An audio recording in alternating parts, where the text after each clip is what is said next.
ముఖ్యమంత్రి నారా చంద్రబాబు నాయుడు సోమవారం సచివాలయంలోని 5వ బ్లాక్లో కలెక్టర్లతో సమావేశమయ్యారు. టీడీపీ కూటమి ప్రభుత్వం అధికారంలోకి వచ్చిన తర్వాత తొలి భేటీ ఇదే కావడం గమనార్హం.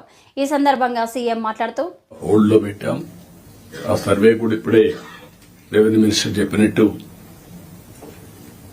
ఎవడు ఊహించినటువంటి సర్వే రాళ్లు, దానికి కూడా Galaxy granite one of the best granite. భూమిలో పూడ్చే రాయికి ఇంట్లో వేసుకునే ఒక ఫ్యాన్సీ గెలాక్సీ గ్రెనైట్ పెట్టి దాని మీద ఫోటో వేసుకోవాలని ఆలోచన వచ్చిందంటే ఎంత దుర్మార్గమైన ఆలోచన అర్థం చేసుకోవాల్సిన అవసరం ఉంది మనందరం. ఇది సివిలైజ్డ్ వరల్డ్ ఎవరు క్షమించరు. ఇవన్నీ అలాంటివి చేశారు. ఇంకొక పక్కన పట్టాదారు పాస్ పుస్తకాల్లో ఫోటోలు వేసుకోవడం. ఇట్ ఈస్ ఏ గవర్నమెంట్, ఇది అథారిటీ. పట్టా ఇచ్చేది నేనెవలా, ముఖ్యమంత్రిగా ఈరోజు ఉంటాను. కానీ తరతరాలుగా తల్లి వాళ్ళ యొక్క పేరెంట్స్ గాని పూర్వీకులు గాని సంపాదించిన కష్టార్జితం అలాంటి దాని మీద ఫోటోలు వేసుకోవడం ఇవన్నీ జరిగాయి.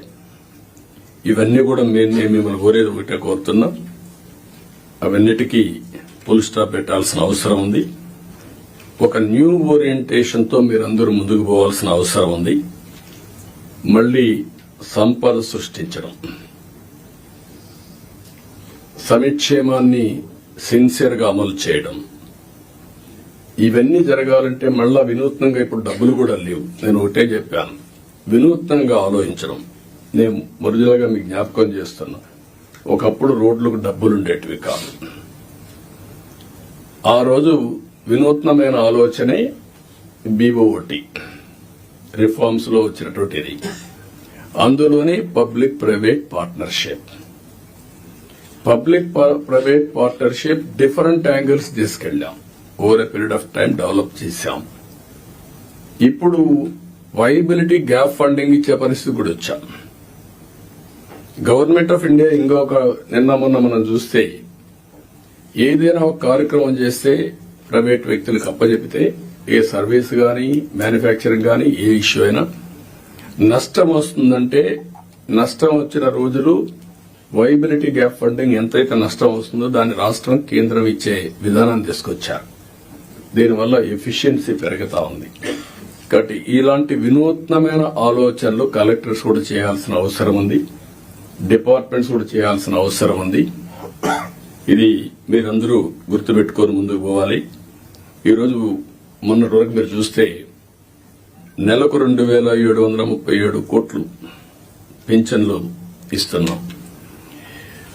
ఏడాదికి 33,000 కోట్లు ఇస్తున్నాం. 5 ఏళ్లలో 1,64,000 కోట్ల రూపాయలు పేదవాళ్లకు ఒక్క పింఛన్ రూపేణ మనం ఇచ్చే పరిస్థితిలో ఉన్నాం. నేను ఇక్కడ మిమ్మల్ని అందరినీ ఒకటే కోరుతున్నా, 2,50,000 కోట్ల రూపాయలు డీబీటీ ఇచ్చామని ఒక్క బటన్ నొక్కడం తప్ప ఎప్పుడు వాళ్లపై డైరెక్ట్ గా పరామర్శించింది లేదు. రెండోది, ఏ ఫంక్షన్ పెట్టినా మనుషులు తీసుకొచ్చి బలవంతంగా తీసుకొచ్చి పెద్ద పెద్ద మీటింగ్లు పెట్టి ఇబ్బందులు పెట్టిన సందర్భాలున్నాయి. నేను అందుకే మిమ్మల్ని అందరినీ ఒక ఇది కోరుతున్నా, రాష్ట్రంలో అందరం ఎవ్రీ మంత్ మొదటి తారీఖున పేదల సేవలో అనే కార్యక్రమం కింద మనం అనుసంధానం కావాలి. అంటే ఒక పూర్ మ్యాన్ చూసినప్పుడు వాడి పరిస్థితులు మనం అధ్యయనం చేసుకుంటే మీ మైండ్ లో పనిచేస్తుంది. అక్కడి నుంచి మనం అనునిత్యం ఆలోచించాల్సింది, ఏం చేస్తే పేదరికం పోతుందో మీరు ఆలోచించాలి. జీరో పావర్టీ అనేది ఈ ప్రభుత్వం యొక్క ఒక నిర్దిష్టమైన ఆలోచన. ఫస్ట్ నేను అందుకే పీపీపీ మోడల్ చెప్పాను. ఇప్పుడు P4 మోడల్ అంటున్నాం. P4 మోడల్ అనేది పబ్లిక్ ప్రైవేట్ పీపుల్స్ పార్ట్నర్షిప్.